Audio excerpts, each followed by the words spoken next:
The silver-white spaceship Horizon drifted silently into orbit around the pale blue planet.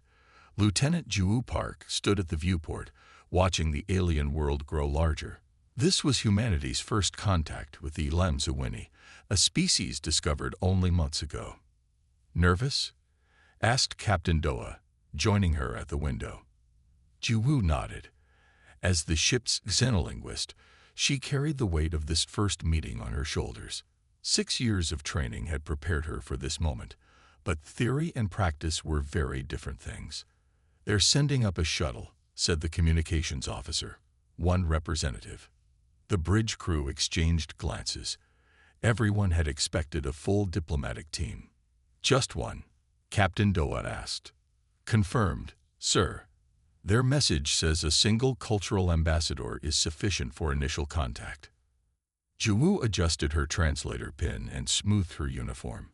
The neural link translator was the best Earth technology could produce, but it had never been tested on an actual alien language before. "Lieutenant Park, report to Docking Bay 3, came the announcement over the ship's system. The walk to the docking bay felt longer than usual. Security officers lined the corridor, their expressions serious. Humanity's history was filled with stories of first contact gone wrong. No one wanted to be part of a real-life disaster. The airlock hissed as it cycled through decontamination procedures. Ju took a deep breath and stood straight as the inner door slid open. The alien who stepped through was nothing like the crude images their long-range scanners had captured. Standing about as tall as Ju, the Lamzawini had skin that shimmered like mother-of-pearl, changing slightly with each movement. Large, almond-shaped eyes dominated a face with subtle features. Those eyes shifted colors as they looked around, from deep purple to sea green to golden amber. "I am Navy," the alien said, voice melodic yet slightly mechanical through the translator. "Cultural ambassador of the Lamzawini Collective." Ju bowed slightly. "Lieutenant Ju Park of Earth, welcome aboard the Horizon." Navi tilted their head, the movement oddly bird-like. "Your greeting pattern is incomplete." "I'm sorry." Ju was already confused. The translator seemed to be working, but something was clearly missing. "You project no resonance field," Nadi explained, head tilting the other way. "Is your neural transmitter damaged?" Ju glanced at the security officers, who looked equally confused. "We don't have neural transmitters. Humans communicate through speech, facial expressions, and body language." Navy's skin rippled with patches of blue. "Fascinating. A sentient species that evolved without the connection." The first meeting room had been prepared with care. Low tables with cushioned seating, temperature controls adjusted to what their research suggested would be comfortable for both species, and a variety of Earth refreshments. "Please, sit wherever you feel comfortable," Ju said, gesturing to the arrangement. Navi chose a cushion and sat with fluid grace. "You have questions." "Many," Ju admitted with a smile. "But I imagine you do as well." "Your species communicates inefficiently," Navi observed. "Words alone convey so little of meaning. We manage. We've developed complex languages, art, music, and literature to express what simple words cannot." As they spoke, Ju noticed Navi would occasionally pause, head tilted slightly, as if waiting for something that never came. "You're attempting telepathic contact, aren't you?" Ju asked suddenly. Navy's skin flushed with patches of golden yellow. "Yes, it is difficult to remember that you cannot receive or transmit. Among my people, spoken language is secondary, used mainly for clarification of complex concepts or formal occasions." "That explains why you came alone," Ju realized. "One ambassador can represent the collective thoughts of many." "Precisely. I contain the consensus of our High Council." The meeting continued for hours. Ju learned that the Lamzawini evolved on a world with frequent electromagnetic storms that disrupted visual and auditory communication, pushing their evolution toward telepathic abilities. Their society functioned as interconnected groups, sharing thoughts and emotions across vast distances. "Your isolation must be difficult," Navi said finally. to be trapped in your own mind, unable to truly know another's thoughts. Juwu smiled. We don't see it as isolation. There's something beautiful about the mystery of other minds, about the effort it takes to understand someone different from yourself. Navi considered this. An interesting perspective. Perhaps there is wisdom in your limitations. That evening, Juwu sat in her quarters reviewing the recordings of their meeting. The door chimed. Enter, she called. Captain Doa stepped in. How did it go? Really? Better than I expected. They're so different from us. Their whole society is built on telepathic connection. They find our way of life almost incomprehensible. Are they a threat? Juwu thought about Navi's curious questions, their genuine interest in human culture. No, they're just different. They see our inability to share thoughts directly as a disability. They pity us. Doha laughed. Well, that's a first. Usually, in first contact scenarios, we're worried about being seen as technologically inferior. The next morning, Juwu found Navi in the ship's observation lounge, watching Earth crews prepare for the official diplomatic reception. Your people move with such purpose, yet I sense no coordinating field, Navi said. How do you accomplish complex tasks without shared consciousness? Planning, communication, and lots of practice. Juwu explained. May I ask you something personal? Of course. What's it like? Being telepathic. Navy's skin rippled with thoughtful blues and purples. Imagine never being truly alone, always part of something larger than yourself. Imagine understanding others not by their words but by the pattern of their thoughts. It sounds beautiful, Juwu said. It is. But after meeting humans, I wonder what we might be missing. Your art, your music, they evolved from your need to bridge the gap between minds. There's a creativity born from isolation that we may lack. Later that day, as they walked together toward the main conference room, where the official meetings would begin, Navi suddenly stopped. Lieutenant Park, I believe our species have much to learn from each other. Juwu smiled. I think so too. Different paths of evolution, different ways of connecting. Neither superior, just different. As they entered the conference room where history would be made, Juwu felt a sense of hope. First contact had begun not with fear or conflict, but with curiosity and respect. The best possible foundation for what was to come. 2 weeks after first contact, the Horizon's recreation deck had been transformed into a cultural exchange center. Tables displayed Earth artifacts, books, musical instruments, artwork, and food, while Ilam Sawini items occupied the opposite side. Crew members mingled with the small delegation of aliens who had joined Navi aboard the human ship. Juwu watched as Navi examined a violin with those color-shifting eyes. This creates your music, Nady asked, carefully running a 4-fingered hand over the polished wood. One kind of music, Juwu explained. Humans have thousands of different musical instruments. Why so many? Isn't one sufficient? Juwu smiled. Each creates different sounds, different feelings. Some are better for happy songs, others for sad ones. Navy's skin rippled with curious yellow patterns. May I hear it? Juwu picked up the violin. She wasn't particularly skilled, but she could play a simple melody. Drawing the bow across the strings, she began to play a folk song her grandmother had taught her as a child. The effect on Navi was immediate and startling. The alien trembled visibly, skin flashing with colors Juwu had never seen before. Deep blues, vibrant purples, flashes of gold that seemed to pulse with the rhythm of the music. The other Ilam Zawini in the room turned toward the sound, their skin displaying similar patterns. Juwu stopped playing. Are you all right? Did I hurt you? Navi's voice came out shaky. No, it's just overwhelming. The vibrations create patterns that resonate with our neural pathways.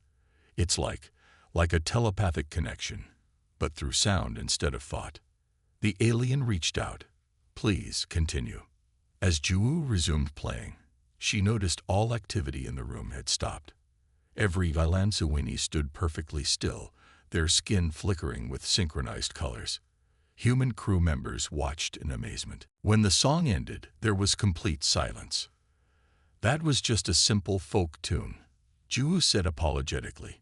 Not even played very well. It was beautiful, Navi whispered. Your species crafts emotional landscapes without telepathy. How do you do this? It's hard to explain. We feel the music inside us. It speaks to something deeper than words.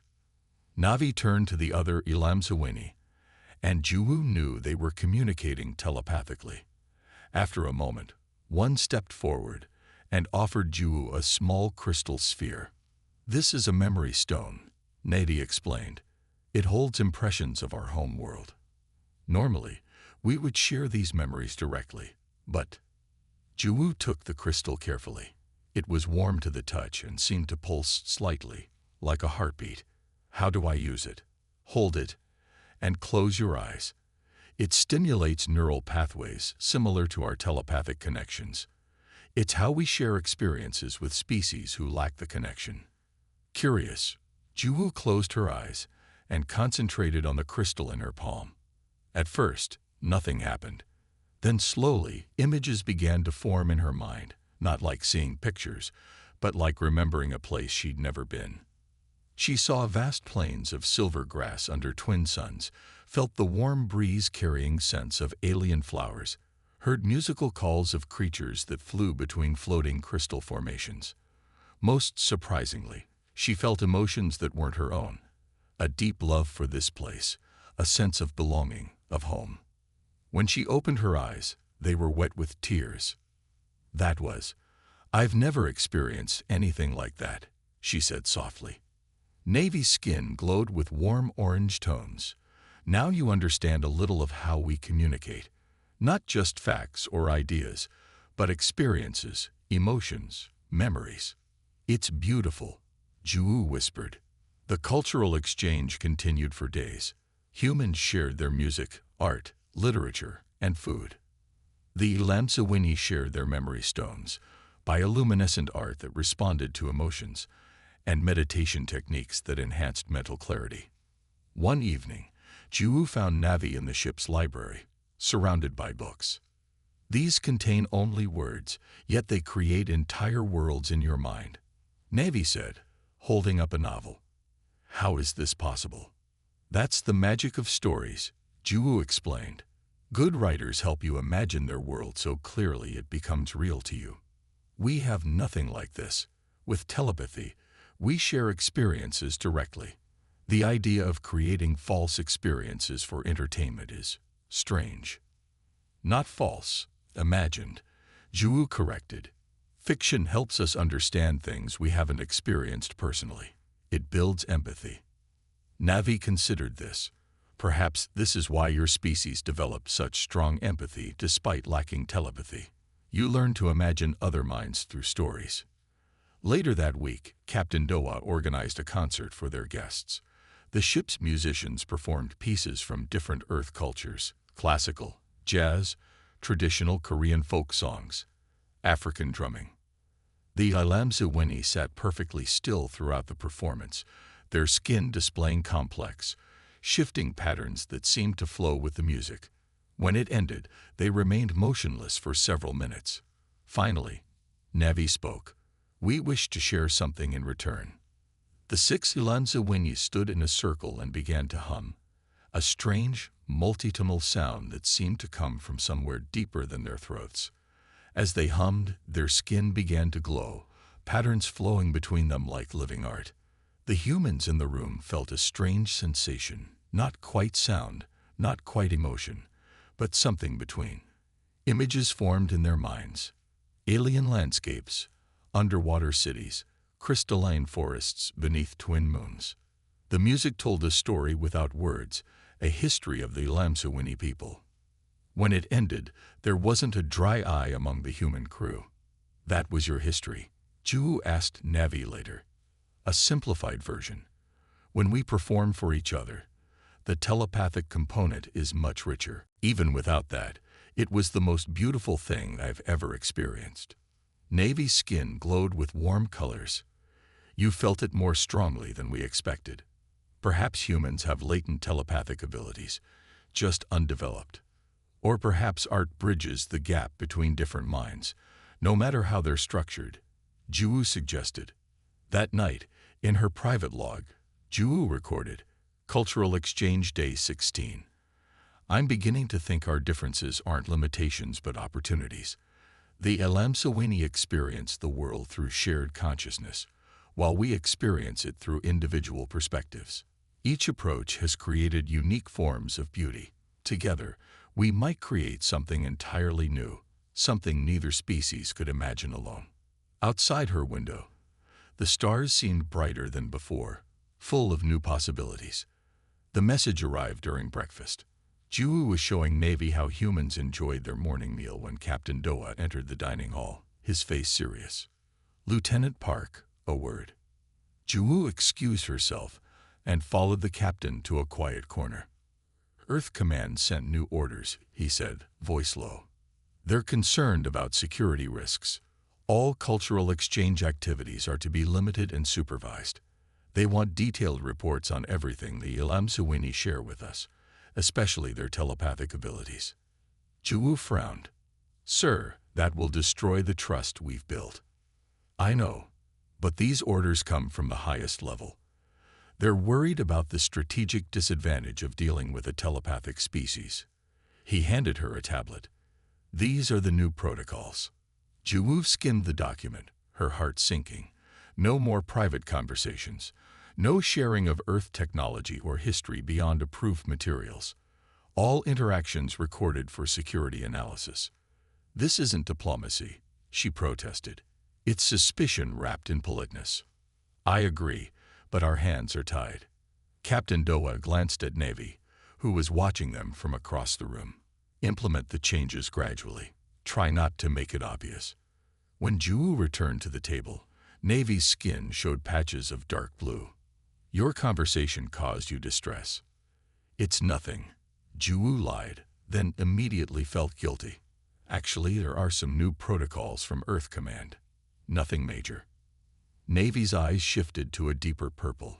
You are not speaking truthfully. Before Ju could respond, another Elamsawini approached their table. This one was taller than Navy, with skin that seemed less iridescent and eyes that remained a fixed amber color. Ambassador Navi, a message from the council has arrived. The newcomer said formally. Navy stood. Excuse me, Lieutenant. This requires my attention. Ju watched them leave, noting the rigid posture of the taller Elamsawini. Something was wrong. Later that day, Ju found Navi in the observation deck, staring at the stars. The alien skin displayed dull colors, lacking its usual vibrancy. Is everything all right? Ju asked. No, Navy replied simply. The council disapproves of our interactions. They believe humans are too emotionally volatile and unpredictable. Ju sighed. And my superiors think your telepathy gives you an unfair advantage in negotiations. The observation deck fell silent. Outside the viewport, stars streaked by as the horizon maintained its position in Elamsawini space. Elder Vosh called humans emotional contagions. Navi admitted. They fear your species will disrupt our societal harmony. There is concern that extended contact with humans might weaken our telepathic bonds. And Admiral Tai called your people mind readers who can't be trusted. Ju countered. Both sides are afraid of what they don't understand. Perhaps that's what makes our friendship significant, Navy suggested. We're proving coexistence is possible. A message flashed on Ju's communicator. The captain wants me on the bridge. Apparently, there's been an incident at the mining colony. The joint mining operation had been established on a small moon as a symbol of cooperation. Now it was becoming a flashpoint for tension. Human workers are refusing to continue operations, Captain Doha explained when Ju arrived. They claim the Elamsawini are using telepathy to coordinate and work faster, giving them an unfair advantage in productivity bonuses. That's ridiculous, Ju said. Telepathy is how they naturally communicate. The workers are demanding telepathic dampening fields be installed. That would be like asking humans to wear blindfolds because Ilamsawini don't have eyes. The situation deteriorated quickly. Ilamsawini workers left the mining site in protest of the humans' demands. Human workers claimed they were being deliberately excluded from important decisions. Both sides accused the other of cultural insensitivity. A delegation from the Ilamsawini Council arrived on the horizon to discuss the growing crisis. Elder Vosh, the head of the delegation, carried himself with rigid dignity. His skin remained a constant pale blue, showing none of the emotional color shifts Juwu had grown accustomed to seeing. Your species promised cooperation, Elder Vosh said during the meeting. Yet you now seek to limit our natural communication methods. Admiral Tai, representing Earth via video link, was equally cold. We cannot allow an unfair advantage in joint operations. Telepathy must be restricted to non-work contexts. Would you also ask birds not to fly because humans cannot? Elder Vosh responded. The negotiations grew increasingly tense. Juwu watched as weeks of careful relationship building threatened to collapse under fear and misunderstanding. That evening, she found Navi in the ship's garden, sitting among the plants brought from Earth. The Council is considering severing diplomatic relations, Navi said without preamble. They believe humans will never truly accept us as equals. And Earth Command is talking about withdrawing from Ilamsawini space entirely, Juwu replied. They think continued exposure puts us at risk. Is this how it ends? Before it truly began. Juwu sat beside her friend. Both sides are acting from fear, not reason. They're focusing on our differences instead of what we could achieve together. Elder Vosh has always been traditional, Navi admitted. He believes our telepathic connection is sacred, something that should remain untouched by outside influence. Your music frightens him because it creates emotional responses similar to telepathy, but without the cultural controls we've developed. And Admiral Tad lost family in the Mars colony disaster. She's suspicious of anything she can't fully understand or control. They sat in silence, watching Earth plants grow in alien soil. What can we do? Navi finally asked. I don't know, Juwu admitted, but giving up isn't an option. The next day, tensions escalated further when a human security officer accidentally activated an electromagnetic pulse device during an inspection, temporarily disrupting the Ilamsawini delegation's telepathic abilities. Though the effect lasted only minutes, Elder Vosh declared it a deliberate attack and demanded immediate departure. As the Ilamsawini prepared to leave, Juwu made a desperate attempt to salvage the situation. She approached Elder Vosh directly. Please, give us one more chance. Not all humans fear what we don't understand. Some of us embrace it. Elder Vosh's fixed amber eyes regarded her coldly. Pretty words, Lieutenant Park. But actions speak louder than words, as humans say. Then let our actions prove our intentions, she pleaded. One final cultural exchange. No politics, no negotiations. Just people learning from each other. The elder seemed ready to refuse when Navi joined them. I stand with Lieutenant Park. We cannot abandon this opportunity because of fear. Before Elder Vosh could respond, alarms began blaring throughout the ship. Emergency in Mining Colony Sector 4, came the announcement. All available personnel report to emergency stations. Juwu's communicator lit up with a message from Captain Doa. Radiation leak. Both human and Ilamsawini workers trapped. Need immediate assistance. She looked at Navi and Elder Vosh. Now we have a choice. Work together, or let people die. Alarms blared throughout the ship as Juwu rushed onto the bridge, Navi and Elder Vosh following close behind. The main screen showed the mining colony, a cluster of domed structures on the moon's gray surface. Red warning signals flashed over one section. What's happening? Juwu asked. Captain Doha looked grim. Radiation leak at the joint mining facility. Both human and Ilamsawini workers trapped inside. The radiation is rising fast. How many? Elder Vosh demanded. 12 humans, 8 Ilamzawini, replied the communications officer. They're in the processing center, sealed behind radiation doors. The normal rescue protocols, began Doa. Won't work, Nadi interrupted. The radiation interferes with our telepathic coordination. Our rescue teams cannot maintain connection in that environment. And our communication systems are down, added Doa. Something in the radiation is blocking standard frequencies. The bridge fell silent as the gravity of the situation sank in. Without communication, coordinating a rescue would be nearly impossible. We need a solution fast, said Doa. They have air for 4 hours. After that, Juwu turned to Navi, an idea forming. What if we use music? Music? Elder Vosh's tone was dismissive. Yes, Juwu insisted. We know Ilamzawini respond to musical patterns similarly to telepathic signals. What if we use rhythmic sequences to coordinate the rescue teams? Navy's skin flickered with sudden interest. Simple patterns could communicate basic commands. Advance, retreat, danger, all clear. It could work, Juwu said, turning to Captain Doa. We need drums or something that can create clear rhythmic patterns that will carry even through protective suits. Captain Doa nodded. Engineering can rig something up, but someone needs to teach both teams the patterns quickly. We will, Juwu and Navy said in unison. 30 minutes later, a mixed team of human and Ilamzawini rescuers gathered in the shuttle bay. Juwu and Navy stood before them, demonstrating the rhythmic patterns they'd created. 2 quick beats means move forward, Juwu explained, hitting a makeshift drum.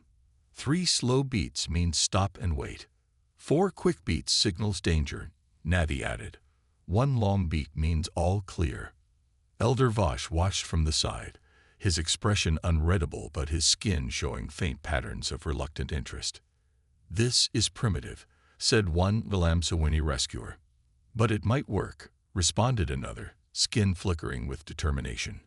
I can feel the patterns as clearly as weak telepathy. The human rescue leader, a woman named Mina, nodded. We train with hand signals for communication failures. This isn't so different. As the rescue shuttles prepared to launch, Elder Vosh approached Juwu. This plan is unconventional. Sometimes the best solutions are, she replied. This combines human adaptability with Ilamzawini sensitivity to patterns. Neither of us could do this alone. The elder's skin showed a brief flicker of concession. Perhaps. From the bridge, they watched as the rescue operation began. The shuttles landed near the affected dome, and teams in protective suits moved toward the damaged section. Juwu's stomach tightened as they disappeared inside. For nearly an hour, there was no news. Then the communications officer called out, I'm picking up something. It's weak, but it's there. A scratchy voice came through, barely audible over static. First group, rescued. 6 humans. 3 Ilamzawini, returning to shuttle. Relief washed over the bridge, but it was short-lived. Structure becoming unstable, the voice continued. Second team, going deeper, radiation increasing. Then silence. We've lost them again, said the communications officer. Another tense hour passed. Juwu paced the bridge, while Navi stood perfectly still, skin displaying anxious patterns. Elder Vosh remained near the view screen, watching intently. Finally, the rescue shuttles appeared on the long-range sensors, returning to the horizon. All life signs stable, reported the medical officer. They did it. They got everyone out. The docking bay erupted in controlled chaos as medical teams rushed to treat the rescued workers. Despite their protective gear, many showed signs of radiation exposure. Humans and Ilamzawini worked side by side, treating all patients regardless of species. Later, in the briefing room, the rescue team leader reported to Captain Doa, Juwu, Nadi, and Elder Vosh. The rhythm system worked, she said, exhaustion clear in her voice. When communications failed completely, we relied on the drum patterns. The Lamsawini could sense the vibrations even through their suits. One of them even started creating new patterns on the spot to signal complex information. Improvisation, Ju said, looking at Navi. Adapting to changing circumstances. Combined with our sensitivity to patterns, Navi added. Neither approach alone would have succeeded. Elder Vosh had remained silent throughout the briefing. Now he stepped forward. Your solution was unexpected, he admitted. No Lamsawini would have considered using auditory patterns as a coordination mechanism. That's what humans do, Captain Doa replied. We find new paths when old ones fail. And your people's ability to sense and respond to patterns made it work, Ju added. This was truly a joint achievement. Later that evening, the ship's mess hall had been transformed into an impromptu celebration. Rescued workers, both human and Lamsawini, shared meals and stories. The tension that had filled the ship for days seemed to have dissolved. Ju found Navi watching the scene from a quiet corner. Your skin is showing new patterns, she observed. I haven't seen those colors before. Hope, Navi explained, with some wonder mixed in. I didn't think our peoples could truly work together. Today proved me wrong. Me too, Ju admitted. I was beginning to think the differences were too great. They were joined by Elder Vosh, who carried 3 glasses of water. He offered one to each of them, a gesture of respect in Lamsawini culture. The council will need to reconsider its position, he said slowly. Today's events suggest there is more to gain from cooperation than we anticipated. Admiral Tai contacted me as well, Captain Doa said, joining their small group. She was impressed by the rescue operation. She's recommending we continue the cultural exchange program, with some modifications. What kind of modifications? Navy asked cautiously. Doa smiled. More music, for one thing. And joint training programs that play to both species' strengths. Elder Vosh's skin showed brief patterns of amusement. The universe has a strange sense of humor. We came to the edge of diplomatic breakdown, only to be pulled back by crisis. Sometimes we need to be reminded of what's truly important, Ju said. As the celebration continued around them, human and Lamsawini rescue team members began teaching each other the emergency rhythm patterns they'd used during the mission. Soon, the patterns evolved into something more complex, humans adding variations, the Lamsawini responding with harmonic touches of their own. What are they doing? Elder Vosh asked, watching with fascination. Creating something new, Ju replied. Not quite human music, not quite Lamsawini telepathic patterns.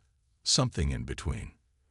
A bridge, Navi said, between 2 very different ways of experiencing the world. As the improvised music filled the room, Ju saw humans and Lamsawini moving to the rhythm together, finding a shared language in sound and movement. It wasn't perfect understanding. There were still awkward moments, confused looks, misinterpreted signals, but it was a beginning. We still have much to learn from each other, Elder Vosh acknowledged. That's the best part, Ju said with a smile. The learning has only just begun.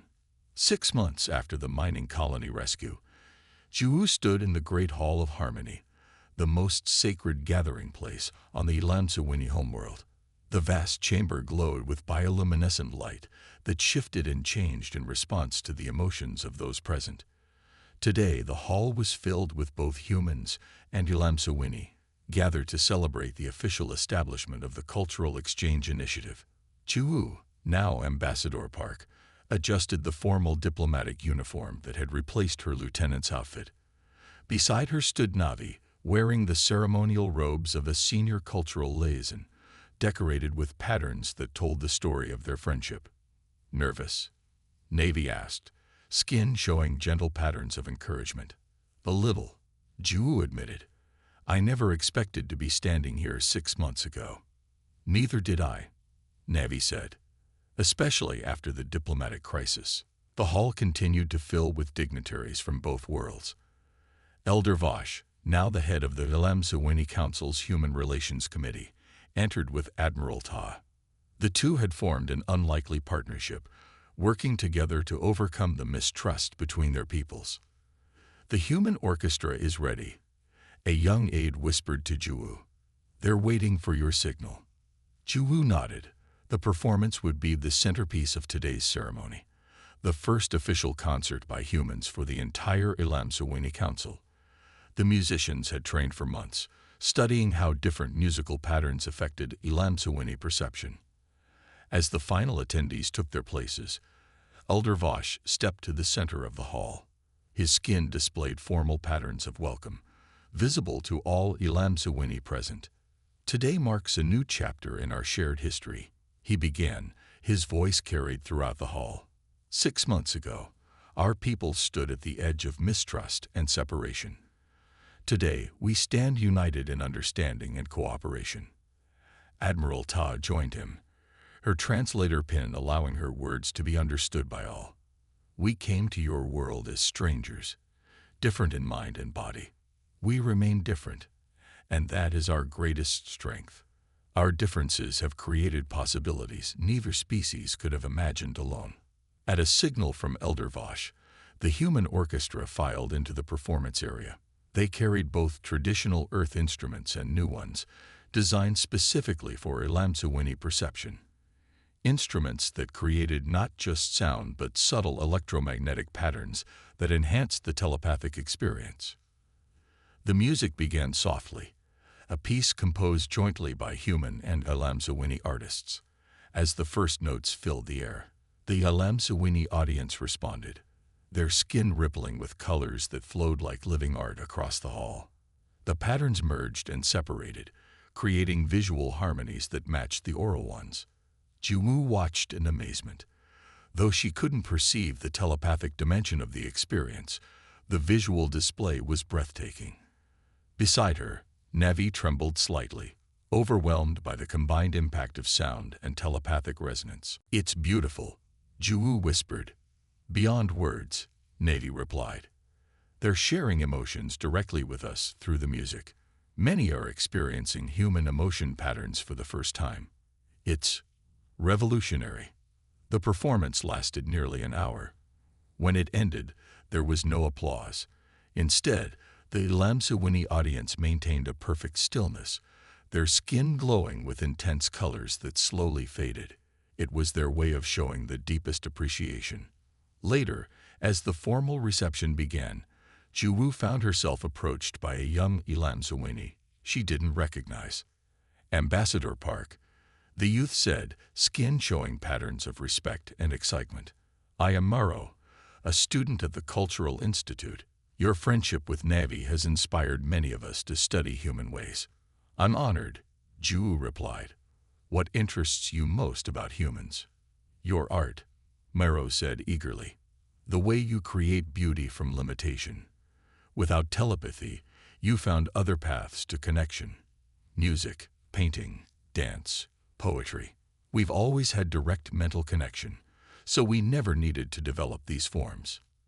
"And now?" Juwu asked. "Now we're learning from you. Some young Ilamsawini are experimenting with creating art specifically for visual or auditory perception, without telepathic components."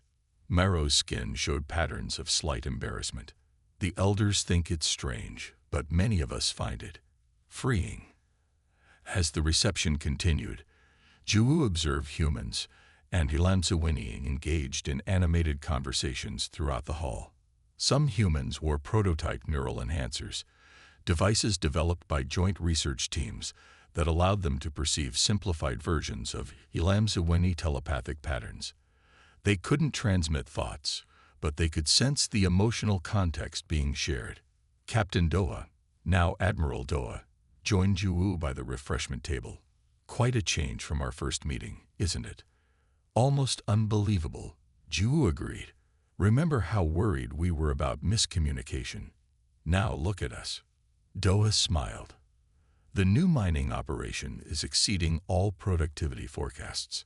Turns out that combining human problem-solving with Ilamsawini pattern recognition creates better solutions than either approach alone." "That's true of more than just mining," Juwu noted. The medical teams had made particularly impressive advances. Human doctors working with Elamsawini healers had developed new treatments for conditions in both species.